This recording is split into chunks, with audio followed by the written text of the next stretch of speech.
So here is the things which we have done so far.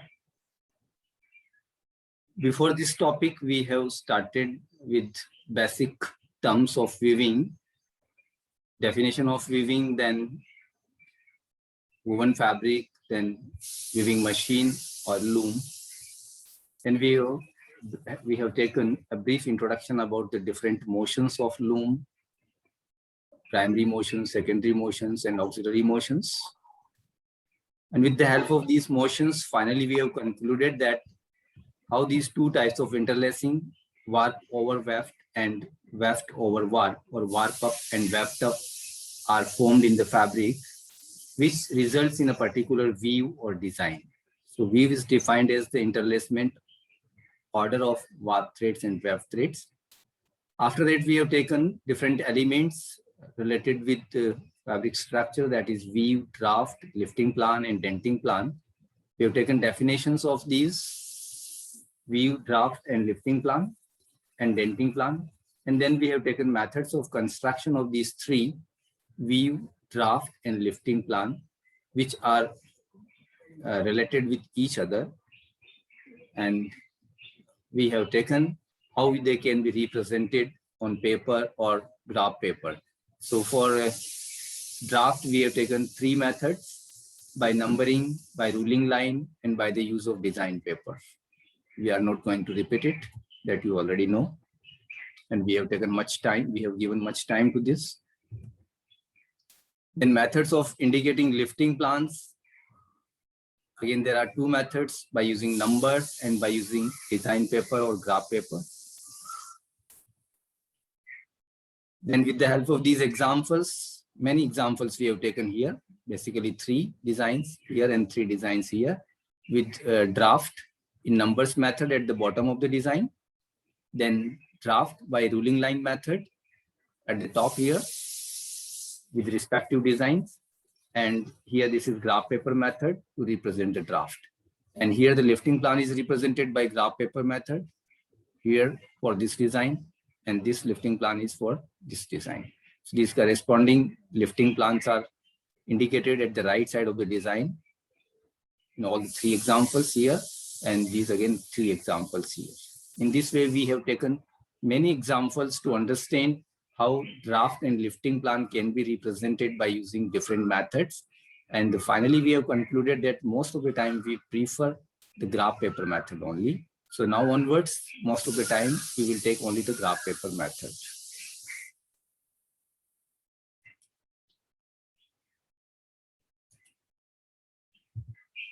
Now the next topic is relation between design, draft, and lifting plan.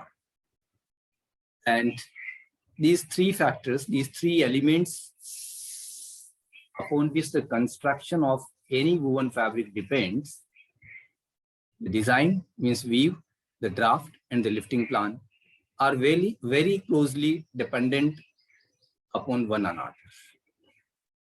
And a thorough knowledge of this interdependence is very valuable to a designer or a student of fabric structure. This interdependence between these three, how they are dependent with each other, means if we are changing weave, how the draft and lifting plan will get changed. If we are changing the draft, how these the two parameters will change, two elements will change. Or we are changing lifting plan, what will be the effect on the design or draft. So the relation, if we understand the relation between these three, then we will be able to construct weave. If draft and lifting plan is given, if weave is given, we can construct draft and lifting plan. So a thorough knowledge of this interdependence is very, very important or very, very valuable to a designer or a student of fabric structure.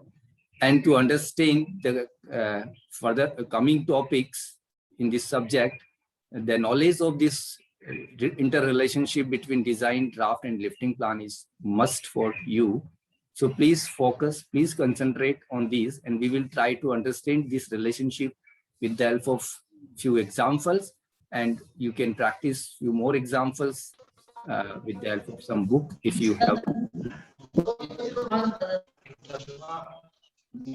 Please keep muted. Ankit Jain. Ankit. Ankit Jain.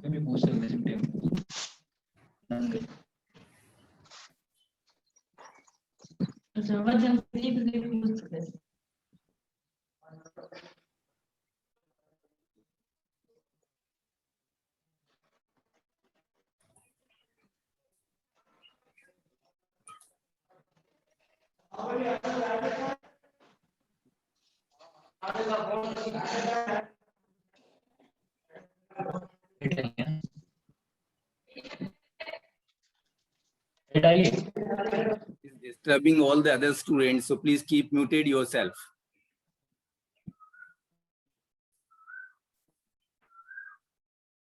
So sometimes the designer is asked to reproduce a specific design from a given sample, and the view in the sample is analyzed, and a suitable draft and lifting plans are constructed. This is the case which we have taken in fabric analysis, fabric structure lab. We are getting the fabric sample. The designer is getting the fabric sample, and he is asked to reproduce the same design. And when we have to reproduce the same design, means the same view, then we have to analyze the suitable draft and lifting plan to construct that view in the fabric. So if view is given, we have to, we should know how we can analyze, how we can find out the suitable draft and lifting plan.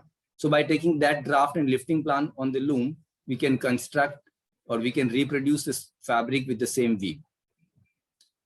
In tapered shading mechanism, in tapered shading looms, means the looms in which we are using tapered shading mechanism, where the lifting order or the lifting plan is fixed by the shape of tappet, because the lifting plan is according to the shape of the tappet, or shape of the tappet we are selecting according to the required lifting plan.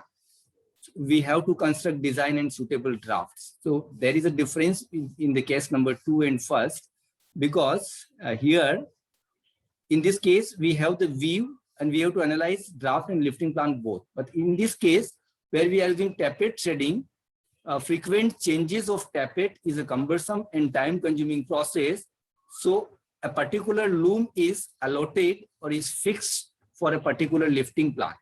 So it means in that case, already we know the required view, but the lifting plan is fixed. We are not changing the lifting plan. So in that case,